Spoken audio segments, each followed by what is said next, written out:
आशा की किरण। ભરવાડ જ્ઞાતિમાં જન્મેલ બોઘા ભગત, એના દીકરા શાર્દુલ, એને સદગુરુ કૃપાનંદ વગેરે સંતોનો જોગ થઈ ગયો. ગોખળી છે.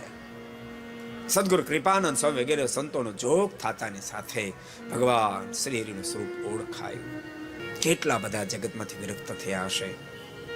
એક દાડો રાત્રિને સમયે ભગવાન સ્વામિનારાયણ શાર્દુલને દર્શન આપ્યા અને કીધું, શાર્દુલ, તારા પિતાશ્રીને પૂછી લે, તને ધામમાં તેડી જાઓ, તારા પિતાશ્રી પરમિશન આપે તો ધામમાં તેડી જાઓ.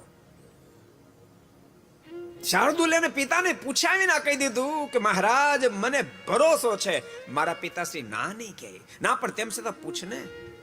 અને એ વખતે શાર્દુલ એના પિતાશ્રીને કહ્યું છે કે મહારાજ, મને પૂછવા માટે તમારી પાસે મોકલ્યો છે, મને ધામમાં તેડી જવાનું મહારાજ કહે છે. પિતાજી, આપ રજા આપો છો? ભોગા ભગતના મોઢામાં શબ્દ, ઓહો, તું કેટલો ભાગશાળી. આખી જિંદગી મથ્યા પછી જે પદની પ્રાપ્તિ થવાની, એ પદની પ્રાપ્તિ આટલી નાની ઉંમરમાં તને થઈ જાય. તારા જેવો કોણ ભાગશાળી? મારને કે તને પ્રેમથી તેડી જાય. અરે, તારી પાછળનું લગન જેવું બધું જ કરીશ. મારને કે ભલે પ્રેમથી તેડી જાય. બાપ, આ સંત સમાગમથી આ વાત જીવનમાં ઉતરી શકે છે. को पसंद आया हो तो लाइक करें और शेयर करना मत भूलिए. सब्सक्राइब करें सरदार कथा चैनल को और बेल आइकॉन पर क्लिक करना मत भूलिए लेटेस्ट वीडियो सबसे पहले पाने के लिए.